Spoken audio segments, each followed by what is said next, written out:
Yo, brawlers, this is your man, Glass Chin, and you're watching Glass Chin's Heavyweight Boxing. Don't forget to like, share, and subscribe. Yo, brawlers, we have a decent fight coming up this Thursday night on the Michael Hunter vs Jerry Forrest undercard. The big, 6'6", undefeated 21-0 Cassius Chaney is finally taking a step up against the undefeated 16-0 George Arias. If anyone has seen any of my older videos on this channel, then you may know I'm a big fan of George Arias. I think he's got amazing boxing ability. He can come out like Muhammad Ali in one fight and then come out like Smoking Joe Frazier in the next. When he mirrors Muhammad Ali, it really is poetry in motion, but he's a small heavyweight at 6 foot tall, and he only weighed in at 227 for his last fight. Because of his drop in weight, he normally fights between 230 to 240. I was fully expecting him to take advantage of the new Bridgerweight division. I was really surprised that Arias took this fight, seeing as Chaney is 6'6" and 264 pounds. Arias' last 4 fights have all been against guys that were 6 foot or under. Chaney's a big heavyweight, and he hits hard. He has fast movement for a man of that size.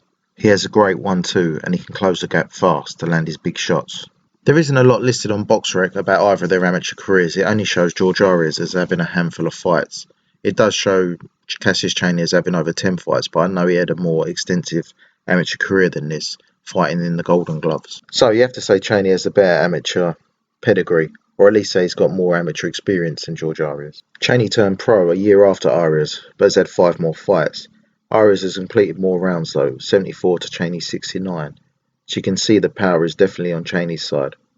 My prediction for this fight is Arias to frustrate Chaney for the first 3 rounds with his movement, then for Chaney to come on strong and stop Arias late in the fight. Only way Arias wins this for me is if he fights on the front foot, using the Frazier bob and weave style, investing in body shots early to slow Chaney down. This is risky though, as with Chaney's power and reach advantage, he's in the firing line. I mean, he could come out and do an Usyk, feints, movements, footwork, ring IQ to completely outclass Chaney. We have seen Arias has some great boxing ability in his arsenal, but he has been showing that against smaller, cherry-picked journeymen.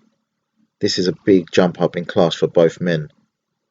I just think a good big man always beats a good small man, and Chaney's boxing ability is a little underrated. So my final prediction, even though my heart kind of wants Arias to win, as I'm a big fan, I love watching his style, I'm picking Cassius Chaney by a late stoppage. Let me know if you agree in the comments section. And as always, don't forget to like, share and subscribe.